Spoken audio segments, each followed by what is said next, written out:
Growing up in a remote Texas town surrounded by endless fields and starry skies, my life was a patchwork of ordinary days laced with moments that would eventually steer me toward my destiny.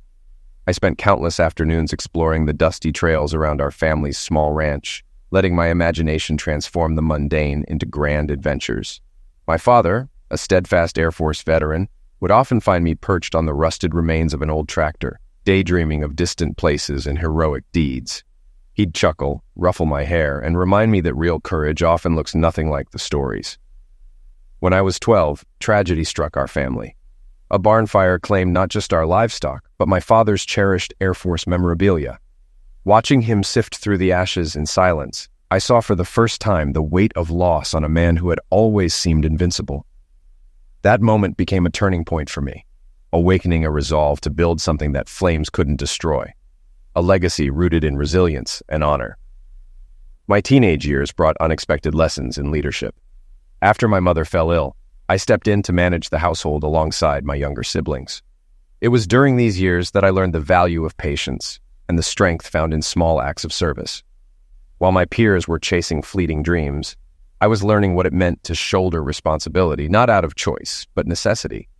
An encounter at a local Veterans Day parade solidified my path. I met Captain Charles Donnelly, a decorated pilot who spoke with the kind of authenticity that commands attention. His stories of survival and camaraderie weren't just inspiring, they were transformative. That night, I resolved to follow in his footsteps, though the road ahead was still uncertain. When the time came to enlist, I hesitated. Not out of fear, but out of a need to be sure. The memory of my father's quiet pride and my mother's unwavering faith in me were what finally propelled me forward. They had built a foundation of values that I could no longer ignore, and I knew the Air Force was where I could honor them both. My early days in basic training felt like stepping into another world. The discipline, the rigor, and the relentless pace tested my limits in ways I hadn't anticipated. But the bonds I formed during those grueling weeks turned strangers into family. One of those bonds was with Tom Cassini, who would become not just a teammate, but a brother. Together, we'd face challenges that no training could fully prepare us for, forging a partnership that would shape the trajectory of my life. My name is Bill Watson. I'm a 26-year-old technical sergeant in the United States Air Force, currently stationed in Afghanistan. My duties vary, but I primarily serve as either a sniper or a spotter, forming a close-knit team with my trusted companion and colleague, Staff Sergeant Tom Cassini. The Air Force became my path immediately after high school, a decision deeply influenced by my family's military legacy. My father devoted over 2 decades to service before settling into civilian life in Central Texas. My grandparents, both veterans of the Air Force, also chose to retire nearby. Even my great-grandfather contributed to this lineage as a member of the Army Air Corps during World War II. This heritage has played a profound role in defining who I am today. I met my wife, Mary, while attending school in Mississippi. Both of her parents, Sam and Misty, are retired Air Force members who recently settled in Central Florida. We were lucky to be stationed at Patrick Air Force Base near Melbourne, where her parents could lend a hand when our son Sean was born 3 years ago.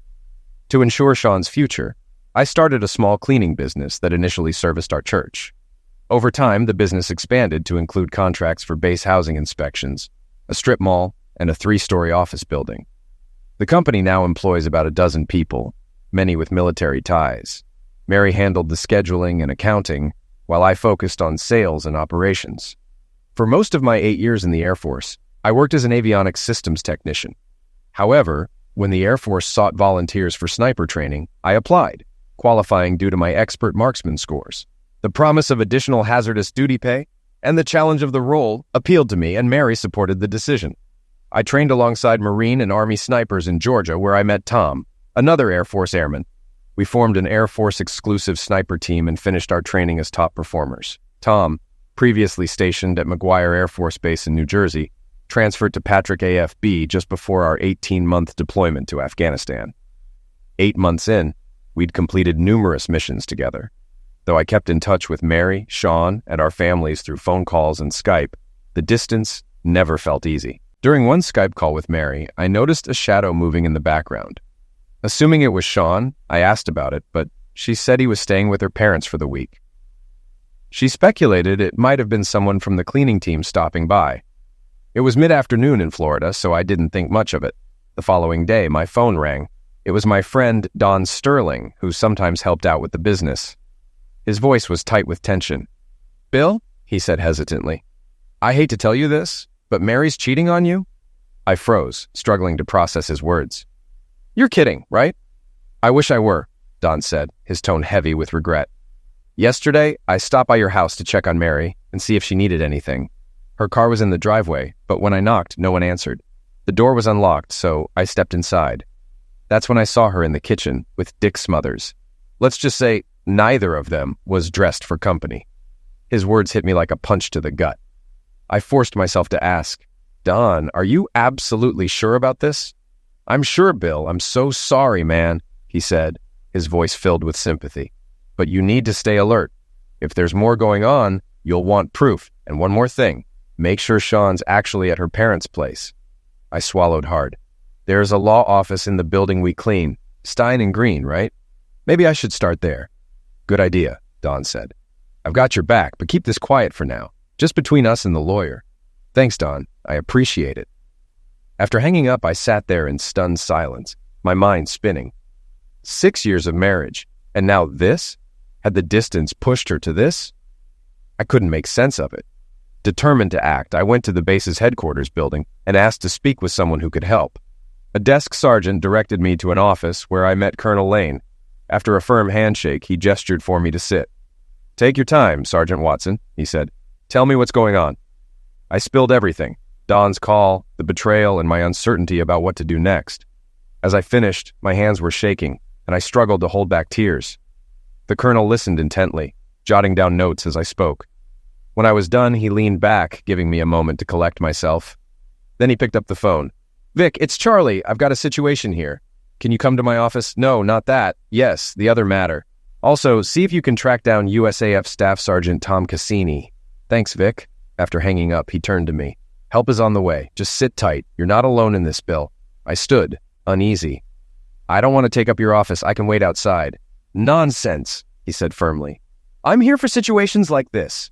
The pain you're feeling is overwhelming, but I promise it will get better. It takes time, a lot of it, but you'll come out the other side." He leaned forward, his tone soft but resolute. 10 years ago, I went through something similar. It nearly broke me. For 5 years, I couldn't see a way forward. At my lowest point, I thought about giving up entirely, but someone pulled me back from the brink. That kindness saved me, and now I do the same for others. "You're not alone, Bill. We'll get you through this." His words settled over me like a heavy blanket. He'd survived, so maybe I could too. But it still felt impossible. I thought of Sean. He deserved better than this. I had to make it through for him. Mary, though? She'd never be near him again. Her betrayal wasn't just against me. It was against our family. If she'd cheated once, who's to say it hadn't happened before? Or wouldn't again? I needed answers, but wasn't sure I could handle the truth. If this had been going on for years, I didn't trust myself not to snap. My thoughts turned to her parents. Did they know? I doubted it.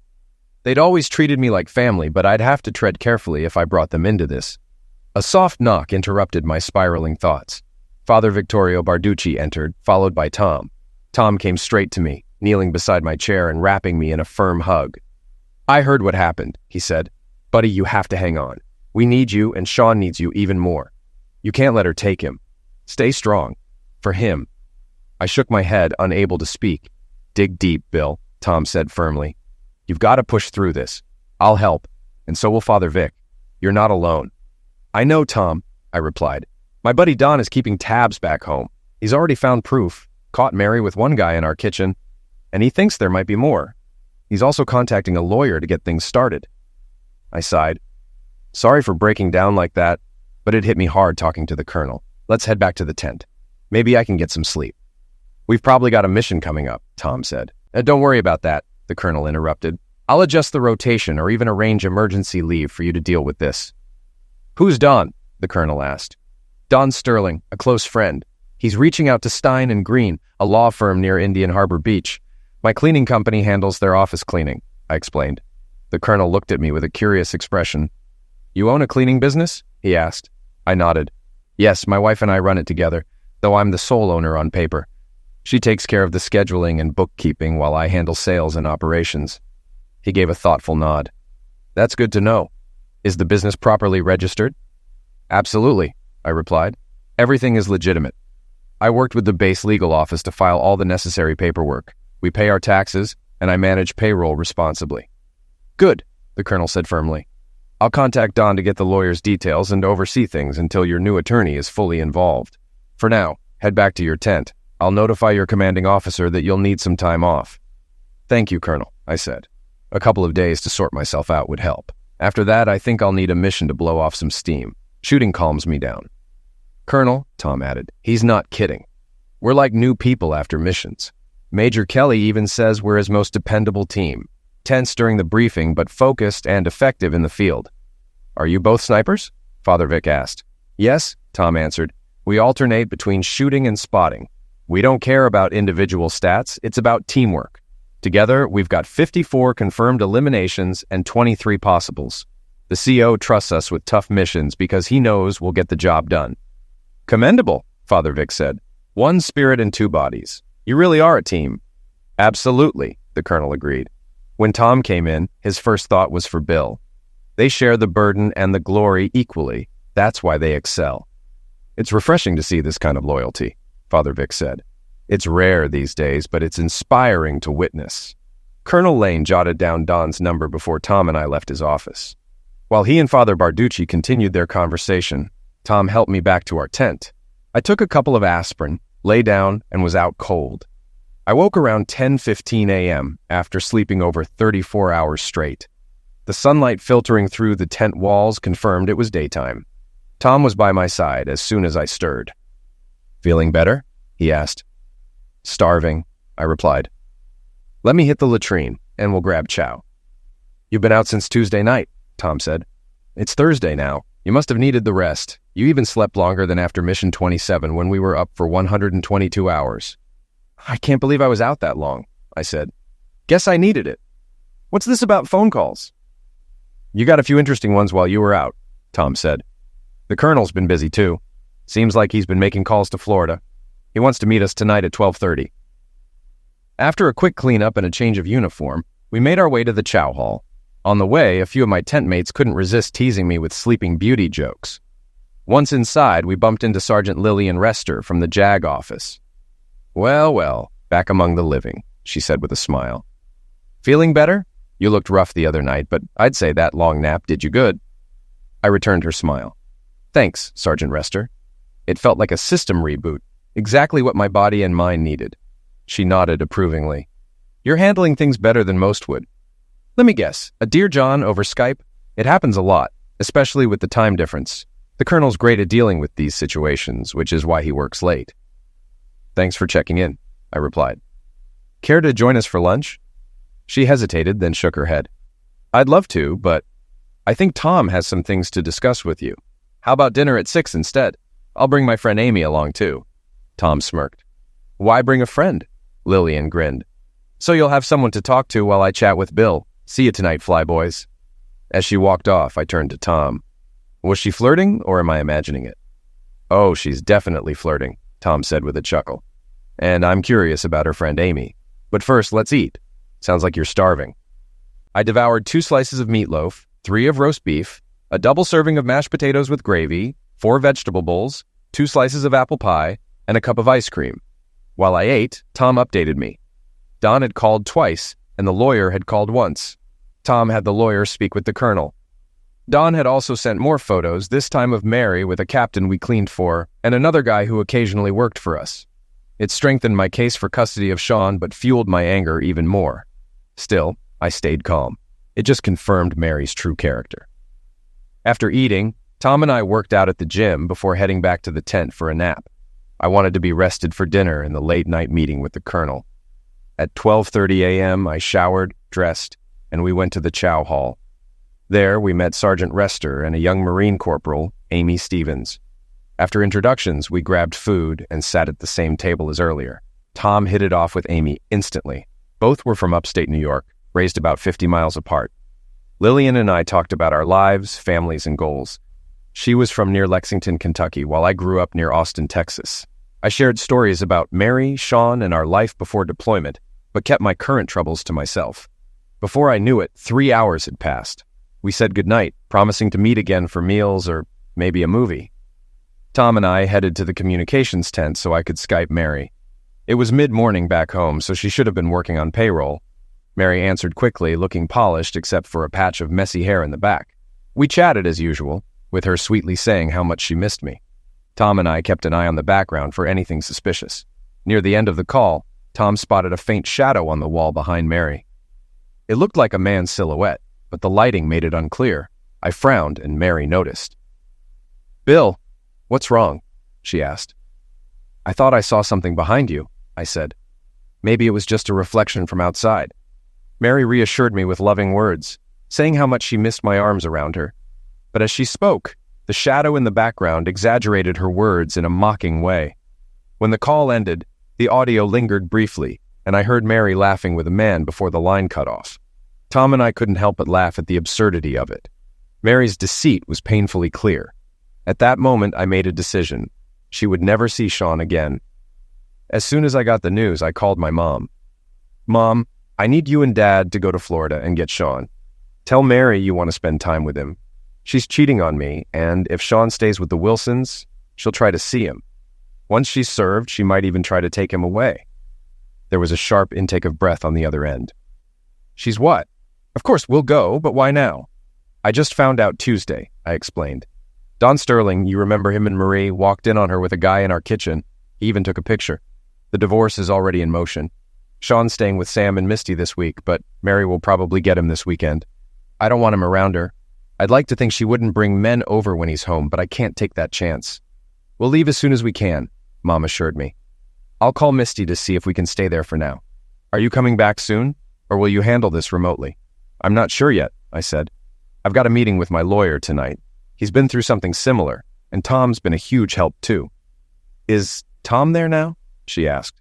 "Let me say something to him." Tom pulled up a chair next to me and leaned toward the phone. "Hi, Mom," he said warmly. "I hope it's okay I call you that. My mom doesn't have a computer with a camera, so I rarely get to see her." "Of course, Tom," she replied with a chuckle.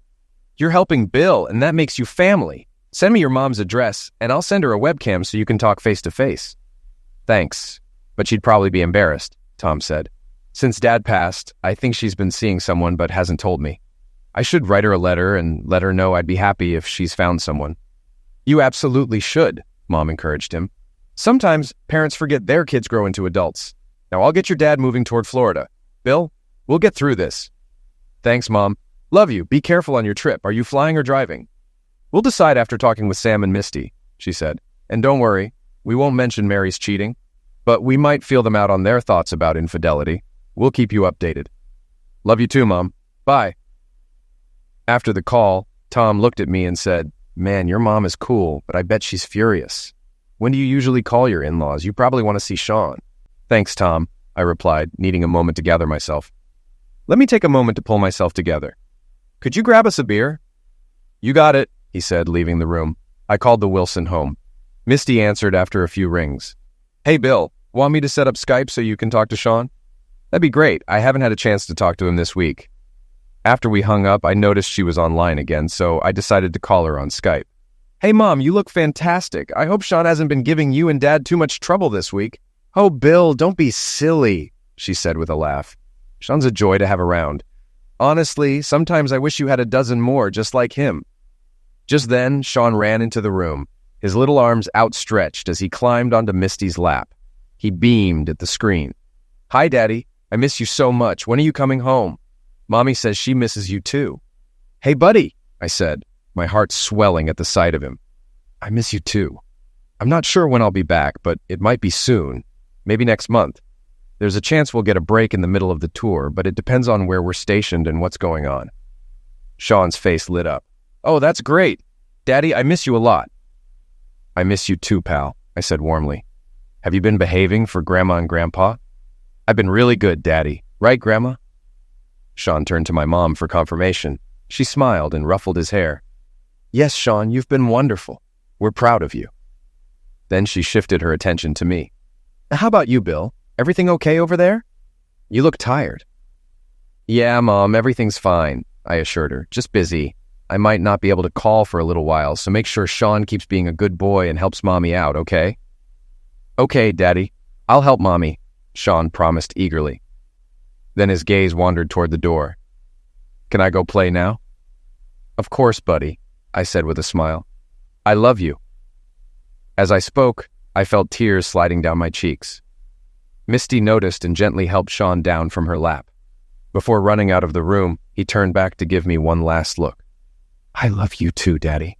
Come home soon. Watching him disappear, I closed my eyes and whispered a silent prayer.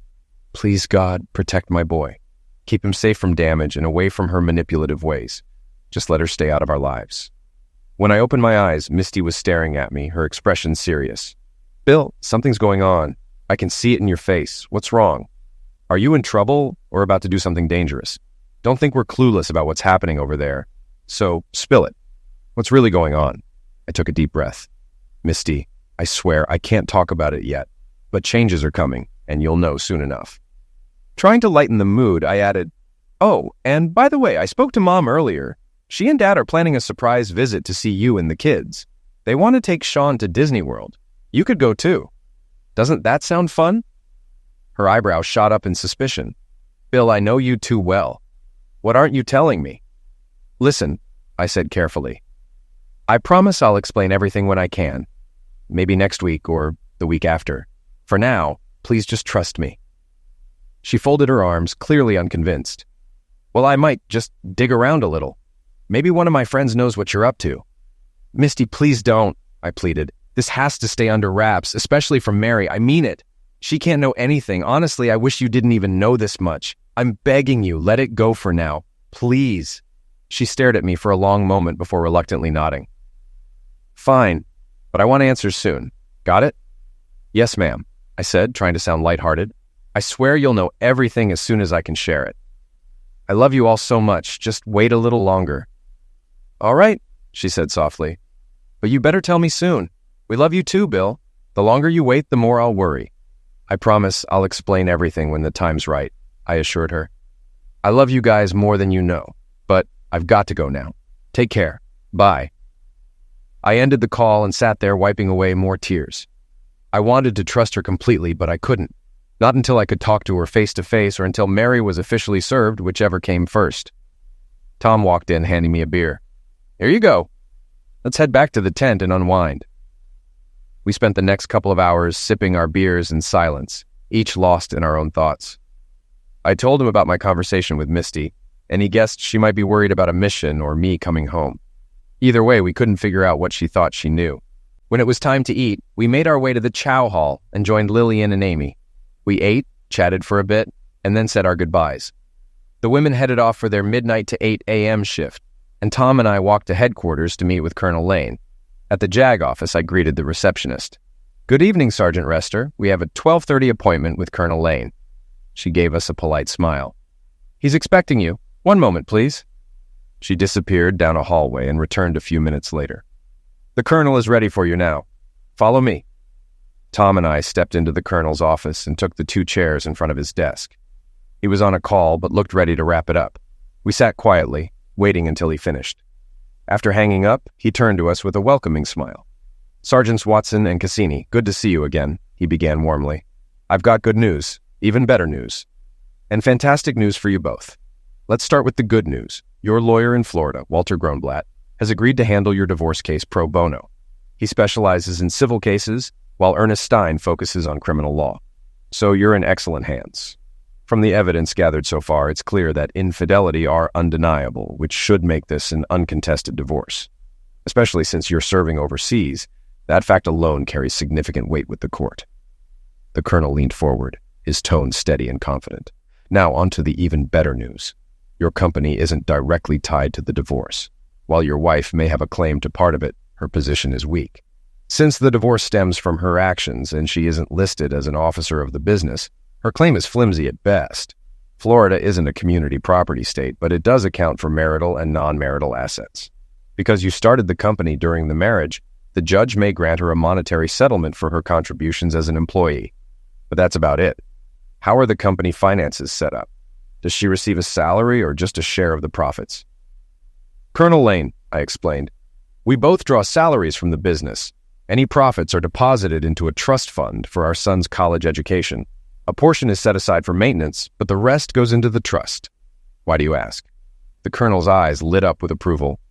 That's brilliant. Either you're a financial genius or you have a smart advisor. With everything structured that way, the assets are untouchable. They belong to your son and the trust's executor. Who oversees the trust? You, your wife, or someone else? It's managed by his godfather, Don Sterling, Tom replied. If something happens to us, Don takes over the company, custody of Sean and the estate. Well done, the colonel said, clearly impressed. And Mary probably doesn't even remember how the trust is set up, does she? Doubtful. We can make deposits, but no one can withdraw funds until Sean turns 18, I explained. The colonel grinned. Your father was a genius for setting this up. The trust is ironclad. Only the executor or a parent can access the funds, and even then, only for Sean's education. Actually, I added, it's for all our children. My dad made sure the trust covered any children from the marriage of Bill and Mary Watson. Tom frowned. Wait, does that mean if Mary had a child with someone else, they wouldn't be included in the trust? Correct, I replied, as long as we can prove the child isn't mine through DNA testing. A chilling thought hit me. My voice cracked as I said, oh God, what if Sean isn't mine? I can't even... My words broke off as emotion overwhelmed me. The colonel acted quickly, grabbing his phone and dialing a number. Walter, it's Charles Lane. Is there any way we can get a DNA test for Sean? Yes, saliva will work. Check with the hospital where he was born. Some places routinely collect that information now. And do you have the trust documents? Great, review them thoroughly. From what I'm hearing, everything looks rock solid. Also, Bill mentioned that the profits from the business go directly into the trust. Smart setup, huh? Okay, keep me updated. Thanks. Goodbye. He hung up and turned back to me. Bill, the more I learn about your situation, the more impressed I am. Now for the great news. You two are heading out on a mission tomorrow night. It should only last 3 or 4 days, and after that, you'll have some time to decompress before heading home for 15 days of leave. If you want, I can arrange for Tom to take leave with you. You two seem to work well as a team. Colonel, I began, as much as I'd like Tom to come with me, I don't think it's fair to him. Plus, Don will be there to support me. Don and I have been close since basic training, almost like brothers. But Tom and I have a bond that's more like twins. Hard to explain, but anyone who sees us can tell. The colonel nodded. So, Tom, what's your call? Are you staying or going? Tom spoke up. Sir, I'd like to stay. I met someone yesterday, Amy, and we hit it off. I don't know where it'll lead, but I don't want to lose the chance to find out. Bill, I hope you understand. I smiled. Tom, I'd never want to ruin your shot at something real with Amy. Stay here. I hope you have good news to share when I get back. The colonel cleared his throat, cutting into the conversation. Before I forget, I need you both to sign this fax. Bill, sign where indicated, and Tom, you'll sign as the witness. I'll send this to Walter so we can start the process of serving Mary. Actually, I said, holding up a hand, can we hold off on serving her until I get home? I'd like to hand her the papers myself, maybe 15 minutes after I walk through the door. Tom burst out laughing. That's cold, Bill, but I'd pay good money to see her face when she reads them. The colonel chuckled as well. I have to admit it's cold, but I like it. If you get a picture of her reaction, I'd love to see it. That'd be some top-tier payback. Don't worry, Colonel, I replied, a smirk forming. I'll make sure you get that photo. Heck, I might even enlarge it and hang it in the living room. The colonel raised an eyebrow, his tone shifting to one of caution. Do you really think that's the best idea? How do you think Sean would feel about something like that? You're probably right, sir, I admitted, my expression sobering. It just feels like a reminder to me that trust isn't something you should give lightly. He nodded thoughtfully. That's a fair perspective. Anyway, I've got more work waiting for me. You two should head back to your tent and get some rest. Chances are you won't get much downtime in the next few days. I don't know all the specifics of your mission, but Major Kelly made it clear that you two are the best suited for the job. Good luck out there, and make sure you both come back in one piece so we can send you home. Thank you, sir, for everything you've done and all that you're still doing, I said, my voice earnest. I can't tell you how much it means to me. I'm not sure I deserve all this support, but I'm deeply grateful. I know Sean would be too, if he understood. Tom added, his tone just as heartfelt. That goes for me too, Colonel. Bill's like a brother to me. What he feels, I feel. We've got each other's backs, no matter what. The colonel leaned back in his chair, a small smile playing on his lips. You two have a rare bond. I wonder what will happen when your careers take you in different directions after your tours. We've talked about it, Tom said, shrugging lightly. We're friends for life, no matter where we end up. Maybe one day when we retire, we'll settle down in the same area, or maybe not. Who knows? My dad has friends all over the world.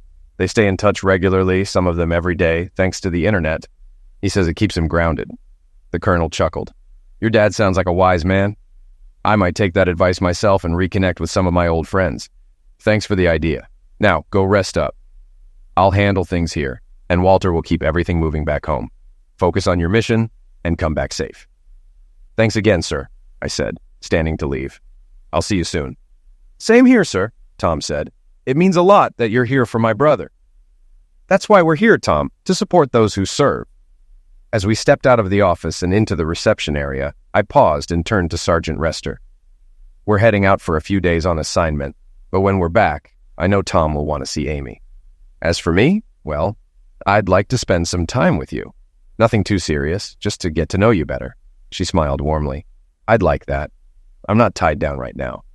And maybe it's time I gave a flyboy a chance. Tom couldn't resist chiming in with a grin. Oh, so you're done with ground pounders and jarheads? She laughed, shaking her head. I wouldn't go that far, but I do have a soft spot for a certain flyboy I recently met. Now, you two better get going. You've got work to do.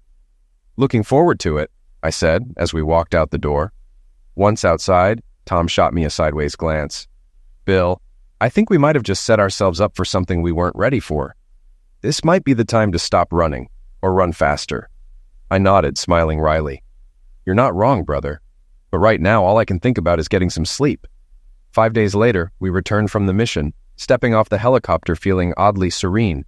We'd taken out 8 confirmed targets and possibly 4 more during the operation. Our objective was a hidden cave in the mountains near Dara. Insurgents had been using it as a supply depot, covering the entrance with a camouflaged tarp. They'd drive into the cave at dawn and wait until nightfall to continue their movements. Using infrared, we tracked a convoy of 5 trucks and about a dozen men moving through a valley toward the suspected location. By daylight, we identified what looked like a rock shifting in the breeze, which turned out to be a tarp concealing the cave entrance. We waited until nightfall to strike. The Marines later confirmed 12 insurgents liquidated and discovered a significant stockpile of weapons, food, and sleeping quarters inside. The cave was clearly a major hub for their operations. After securing the documents, they demolished the cave and all its contents. When we returned to base, Tom and I felt surprisingly calm, as though a weight had been lifted. I scheduled a meeting with Colonel Lane to discuss the next steps. During the meeting, he handed me my flight orders along with a set of detailed instructions. When you land stateside, contact Major Kenneth Riley at this number, he said, passing me a small note. He'll handle your transfer to Patrick Air Force Base. Your first flight will take you to Atlanta, then to Fort Stewart for the final leg. Once you arrive at Patrick, call Walter Gronblatt. He's arranged for the process server to deliver the divorce papers about 15 minutes after you get home. I nodded, weighing my options. Do you think I should call Mary when I land in Atlanta or just let her be surprised? That's entirely up to you, the colonel replied. Your parents are already in Florida, staying with your in-laws, and they've taken Sean with them. He'll be there until Wednesday. You're scheduled to arrive Monday afternoon, so you should be home by 1400 hours. Do whatever feels right. Thanks for everything, sir, I said, a slight smirk creeping onto my face. And don't worry, I'll make sure to capture her reaction when she gets served. My phone's camera should do the trick, the colonel chuckled. Good luck, Bill. Go pack your gear and prepare for your flight. I hope things work out for you. Thank you, sir, I said, standing to leave. I'll be back soon. Sean is in good hands for now, and Walter already has all the paperwork finalized. Colonel Lane gave a small nod. That's why we're here, to support those who serve. After leaving his office, I returned to the tent to find Tom waiting with my gear neatly packed. He'd already folded my socks and underwear, packed my extra uniforms, and laid out my toiletries and boots. My dress uniforms were back home, so I only had my battle gear and a few personal items here. We exchanged a quick hug, said goodbye, and I stepped outside to catch my ride to the airstrip. The rumble of a Hummer's engine greeted me as I stepped out of the tent, where a young Army private stood holding the door open. I tossed my duffel bag into the back and climbed inside. From that moment, everything blurred together. By the time I landed in Atlanta, it was 6 a.m. I was quickly escorted to an Army helicopter waiting to take me to Fort Stewart. Once there, I had an hour to kill before boarding a C-130 bound for Patrick Air Force Base in Florida. That's when I decided to call Mary. She answered after a couple of rings. Hello? "Hi, Mary," I said. "I'm stateside. Actually in Georgia right now. I managed to get a flight home and should be there this afternoon. I'll call once I arrive at Patrick. Someone's already lined up to drive me to the house." "Bill, you're coming home today?" she exclaimed, her voice filled with excitement. "That's incredible. How did you manage that? Why now? Wow, wow. You said this afternoon? Do you know what time? I need to get everything ready." "Yeah, this afternoon," I confirmed. "Your parents are staying at the house with mine, right? And Sean's with them?" She hesitated before responding. "Wait a second. Did you plan all this just to surprise me?" "No, Mary," I said evenly. "The only surprise is my visit. The rest is just how it worked out. I'll see you soon." "Oh, Bill," she said, her voice softening. "I can't wait to see you and hold you again. I love you so much. Bye. Bye." I hung up, barely restraining the frustration boiling beneath the surface. I forced myself to breathe deeply, the way I would if I had a target in my sights. Slowly, I pushed the anger aside and refocused. Next, I called Walter to confirm the details. He assured me everything was ready. Once I landed at Patrick, a courier would pick me up and drive me to the house. When the plane touched down, I stepped onto the tarmac, tired but determined, carrying my half-packed duffel bag. A civilian van labeled Melbourne Courier Service was waiting nearby. Leaning against it was a young man in his mid-20s, tall, with dark curly hair and a confident demeanor. He looked more like an off-duty cop than a courier, complete with a sidearm holstered at his hip. "Technical Sergeant Watson?" a man called as I approached. "That's me," I replied. "Are you here for me?" "Yes, Sergeant," he confirmed. "I'm your ride home. And I've also got something for your wife. That delivery will happen exactly 15 minutes after you step inside the house. You're a bit early, though. I wasn't expecting you for another half hour. I got the call while your plane was still an hour out." "Let's not waste time," I said firmly. "I told Mary I'd be home around 1400, and I just want to get this over with." "Understood. Hop in," he said, gesturing to the vehicle. 15 minutes later, I climbed out of the van, duffel bag in hand, just as Mary burst out of the house, screaming my name. Her performance was nauseating. How could she act so thrilled to see me when I knew the truth? Dropping my bag, I let her fling herself into my arms. I kissed and hugged her back, but the tears streaming down my face weren't from joy. They were from sorrow. Inside the house, I played the part of a weary traveler. "Honey, I'm parched. Military flights don't come with flight attendants or snacks. Honestly, I don't even remember the last time I ate. Mind if we hold off on catching up until I get some food?" "Of course, baby," she said eagerly. "I'll warm up some casserole and grab you a soda. I'm so glad you're home." I settled into the recliner in the living room, refusing to sit at the kitchen table. That table and the bed upstairs were symbols of her betrayal. Both would be gone soon. From the kitchen, Mary chattered non-stop as she prepared my food. First, she brought me a soda and perched on my lap, covering me in kisses until the microwave timer beeped. Then she darted off, returning moments later with a steaming plate of tuna casserole. I'd barely set the plate on the table when the doorbell rang. "Must be for me," I said, standing up. "I'm expecting some paperwork about when I need to report back." "I'll get it." Mary hadn't noticed the courier van parked outside. When I opened the door, the young man handed me a large manila envelope, his face expressionless. "Is there a Mrs. Mary Watson here?" he asked. "Actually, that would be my wife." "Mary, this guy's here for you," I called over my shoulder. "Were you expecting something?" "No," she said, walking toward us. "I'm Mary Watson. What's this about?" "This is for you," the courier said, handing her the envelope. "You've been served." He turned and quickly walked back to the van. Mary stared at the envelope in confusion. "What is this?" she asked, opening it. Her eyes scanned the header, and her expression shifted to shock. That's when I snapped the photo I'd been waiting for. She barely had time to process what was happening before her knees buckled and she fainted. I caught her before she hit the ground, carried her to the couch and laid her down. Then I calmly returned to my casserole. A few minutes later, she came to, her face contorted with rage. I snapped another picture. "What?" I said, my tone icy. "You thought I wouldn't find out? That I just let you cheat on me and get away with it?" "Bill, it's not what you think," she stammered, tears streaming down her face. "It was only once. I was lonely, and I didn't mean to hurt you. I love you." I laughed bitterly. "Not what I think. Mary, it wasn't once. It was dozens of times with different people. And let's not forget that captain you've been seeing for over a year.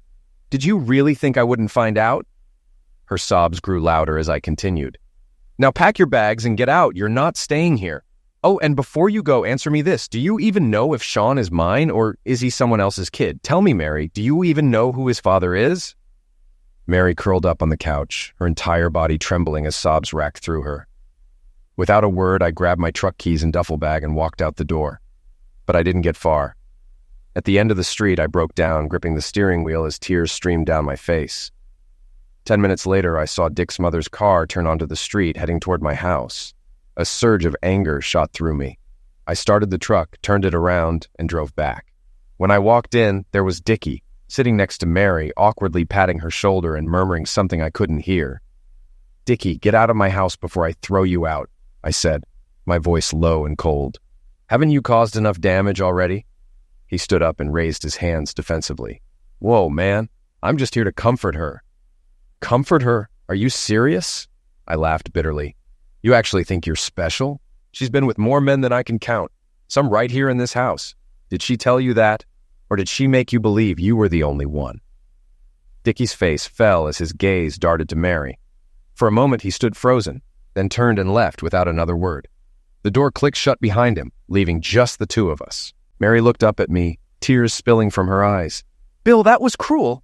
Why are you being so heartless? We can fix this, right?" I stared at her, my voice cold and flat. "Our marriage was over the moment you slept with someone else. So tell me, Mary, how long has this been going on? I know about Lieutenant Gregory. That was over a year ago. Does it go further back?" She hesitated, her eyes darting away before she spoke in a whisper. "Yes, he was the first. When you didn't find out, I thought I could get away with it. So I did. I scheduled the house cleanings to make time for it. It just happened. Was I not enough for you?" I asked, my voice rising with pain. "Did I fail as a husband, as a man?" "No, Bill," she cried, her voice breaking. "You were everything a woman could want, the best husband, the best father. I don't know why I did it. The first time, Philip told me I was beautiful, irresistible, and I fell for it. We slept together the first day we met. I hated myself afterward and didn't see him again for months, but then he called, and I caved. After that, it got easier. You didn't seem to notice, so I kept going. It was like an obsession."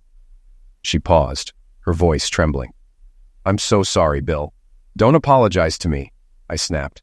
"Save it for your parents. I'm going to see Sean. You'll stay far away from him. You don't deserve to be in his life. Sign the divorce papers so we can both move on." "Yes," she said quietly, retrieving the papers. As she read through them, she gasped a few times, likely at the damning evidence outlined inside. But she didn't argue. After signing the final page, she placed them back in the envelope and disappeared into the bedroom. I sat in the living room, staring blankly at the tuna casserole she'd left on the table. My soda was still cold, but I couldn't bring myself to drink it. Eventually, Mary returned, carrying her car keys. She began hauling her belongings to the car, making several trips in silence.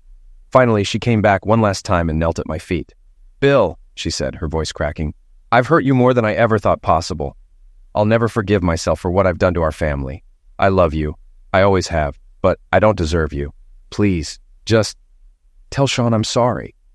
Maybe it's better if he thinks I'm gone for good. I won't contest the divorce, and I don't want anything more from you. What you've offered is more than fair. If you find anything of mine, call Susie or throw it out. I won't bother you again." She paused, her voice barely audible. "Goodbye, Bill. I'll always love you." She leaned forward, hugged me, and kissed my forehead before walking out the door. I sat there, unmoving, listening to the faint sound of her car engine fading into the distance. The next morning, I finally stirred. I went to the bathroom, then returned to the living room and started making calls. First, I contacted the courier service to pick up the signed papers. Then I called Misty at the Wilson home to explain what had happened. She was upset that I hadn't confided in her earlier, but said she understood. Mary hadn't reached out yet, but Misty expected to hear from her soon. Next, I called my parents, asking if they could take Sean to Disney World for a few days. They were thrilled with the idea and mentioned that Sam and Misty planned to join them later in the week. It would give Mary time to contact her own parents and tell her side of the story. Her side? What could she possibly say to justify a year of betrayal with multiple men, and at least one woman? I shook my head and moved on to the next task. I updated Walter, letting him know the papers were signed and on their way. I asked him to prepare custody documents for Sean, giving the Wilsons temporary guardianship while I was deployed.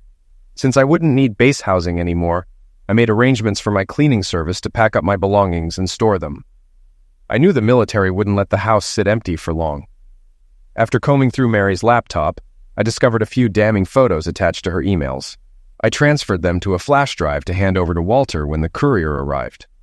The rest of the laptop's contents were strictly business-related, so I called Susie and let her know she could pick it up anytime. I told her I'd cleared off all the company files. When I asked if she had any idea what Mary had been up to, she swore she didn't and offered to let Mary stay with her for a few days until she found another place. Next, I called Marie Sterling to see if she and Michelle Rossi could help keep the business running in Mary's absence. Marie answered quickly, her voice filled with concern and sympathy. "Bill, I had no idea until Don told me last week," she said. "I always thought you and Mary were solid. I guess you never really know what's going on behind closed doors. Don and I are here for you, whatever you need." "Thanks, Marie," I replied, grateful for her support. It's been a lot to process all at once. Mary didn't even try to deny it. At first, she admitted to just one affair, but the truth goes way deeper than that. And then, of all people, Dick Smothers showed up at the house to comfort her. He thought he was the only one. Let's just say he left quickly after finding out otherwise. Marie let out a heavy sigh. "What about Sean? Do you have a plan for him?" "For now, he's staying with his grandparents," I explained. "I'll be gone for another year, so they'll have temporary custody until I'm back. As for Mary, I've made it clear she's not to be involved. Sean doesn't need to be around that kind of instability. For now, I'll tell him something age-appropriate. Maybe that she had to go away. When he's older, I'll figure out how to explain the full truth." Marie's tone softened. "Bill, why don't you come over for dinner tonight? Bring your desktop and any business paperwork you have. Michelle and I will help you sort it all out and make sure the company stays on track. And honestly, you shouldn't stay in that house. It's full of memories you don't need right now. Stay here tonight. You're not alone in this." "All right, I'll come by," I agreed. "You're right, it's hard being in that house. Maybe you and Michelle could take a look at the fridge and pantry while I'm gone. Take whatever you want, and I'll get rid of the rest. I'm also planning to see about getting a spot in the Bachelor Airman's quarters until I can figure things out. Marie, you and Don have been lifesavers." "That's what friends are for," she said warmly. "You do the same for us. And no more thank yous, all right?